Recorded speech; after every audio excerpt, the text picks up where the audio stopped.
વૃક્ષારોપણ કરવાનું કાર્ય આમ તો આજે અનેક સંસ્થાઓ કરી રહી છે, પરંતુ સુરતમાં એક એવી સંસ્થા છે જે 365 દિવસ વૃક્ષારોપણ કરવાનું કાર્ય કરે છે.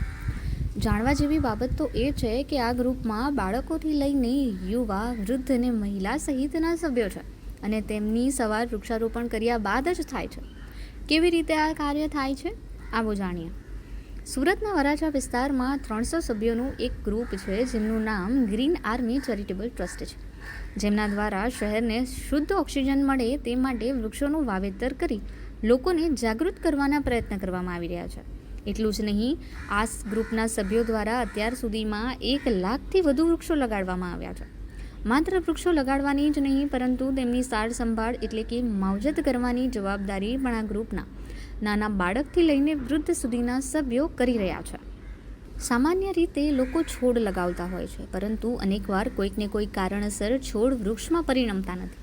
એ બાબતનું ધ્યાન રાખીને આ ગ્રુપના સભ્યો દ્વારા 10 ફૂટના ઝાડ જ રોપવામાં આવે છે, જેથી કરીને તેની માવજત કરવામાં પણ સમસ્યા ન થાય અને શહેરીજનોને ફાયદો થાય. સુરતના અલગ અલગ વિસ્તારમાં આ ગ્રુપ દ્વારા આવા જ વૃક્ષોનું વાવેતર કરવામાં આવ્યું છે. નામ વિપુલ સાવલિયા છે.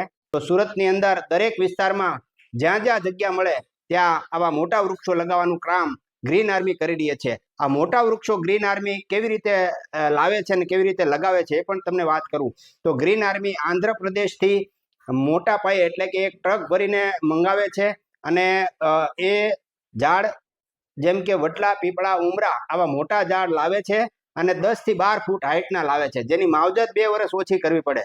તો આવા ભાવ સાથે ગ્રીન આર્મી સુરતની અંદર કામ કરી રહી છે. 365 દિવસ વૃક્ષારોપણનું કામ કરતી કોઈ સંસ્થા જો ભારતમાં હોય તો એ માત્ર ગ્રીન આર્મી છે.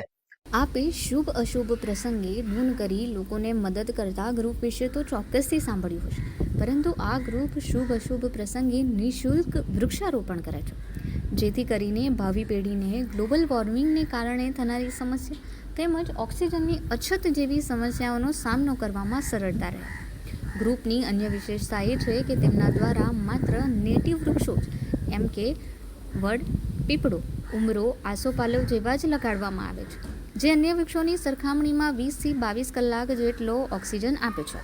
એટલે કે સુરતમાં અત્યાર સુધીમાં ગ્રીન આર્મી દ્વારા જે પણ વૃક્ષોનું વાવેતર કરવામાં આવ્યું છે તેના થકી સુરતમાં 500 વર્ષ સુધી ઓક્સિજનની સમસ્યા ન રહેશે.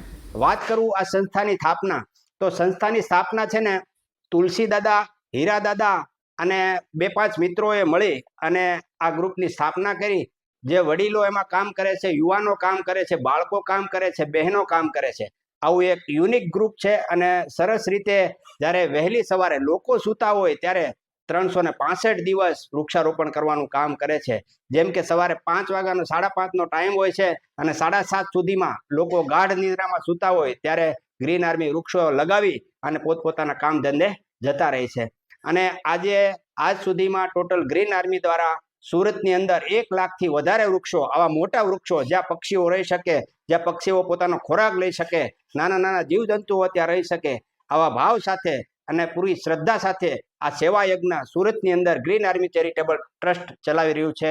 જય હિન્દ, જય ભારત.